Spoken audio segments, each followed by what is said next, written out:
हाय guys, नमस्कार. Welcome to my YouTube channel. मी आहे प्रियंका बनसोडे आणि आज मी बनवते आहे पंजाबी स्टाईल समोसे. आणि त्यासाठी लागणारं साहित्य असणार आहे उकडलेले बटाटे 7 ते 8, मैदा 1 वाटी, तूप 3 चम्मच, 1 चम्मच गरम मसाला, ओवा, शेंगदाणे, वाटाणा, तिखट, मीठ, धने कुटलेले, किचन किंग मसाला, हिरवी मिरची, आमचूर पावडर, चाट मसाला. आता मी तुपामध्ये शेंगदाणे ठेवते बॉईल करायला 10 मिनटं. त्यातच मी वाटाणा पण टाकलाय आणि मैद्यामध्ये मी आता टाकते आहे ओवा. तो आहे 1 चमचा आणि 1 चमचा ओवा त्याला मी हातात घेऊन चांगलं मॅश करून घेणार आहे आणि त्याचा सगळा स्वाद उतरला पाहिजे त्याच्यामध्ये आणि ते पोटासाठी पण चांगलंच असतं. आणि त्यामध्ये टाकते मी थोडंसं मीठ.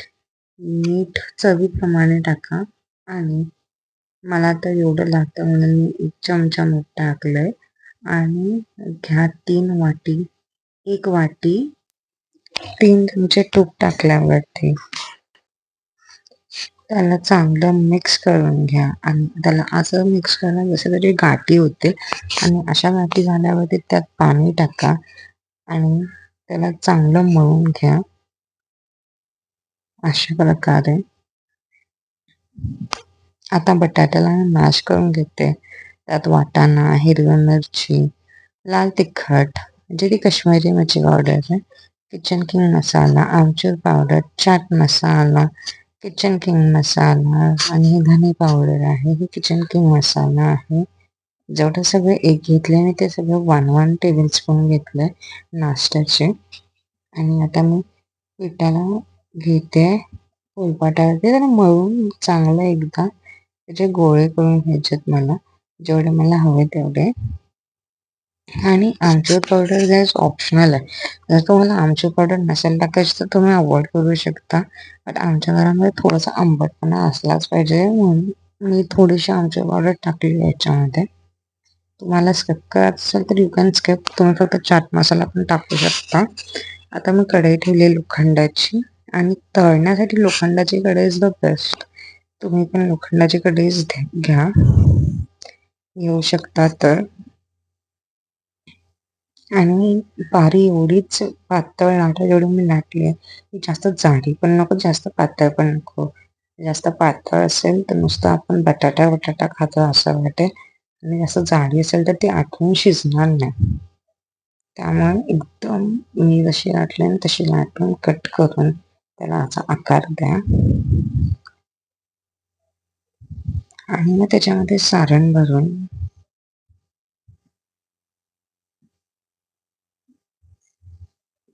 अशा प्रकारे त्याला पॅक करून घ्या.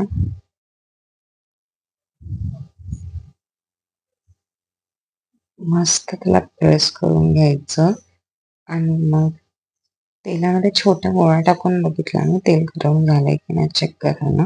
आणि एकदम स्लो गॅसवरती त्याला फ्राय करा, नाहीतर मग आपली बारीक वरतून ब्राऊन होऊन जाईल आणि आतून कच्ची राहील.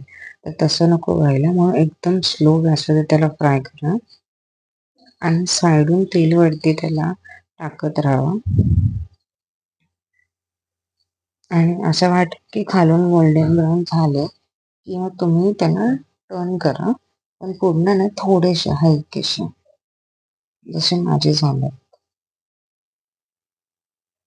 आणि तुमच्या मध्ये जेवढे समोसे असेल तुम्ही तेवढे टाकू शकता. आणि अशा प्रकारे माझा झालाय पंजाबी स्टाईल समोसा तयार. Thank you for watching. Like, share, subscribe and comment. Bye.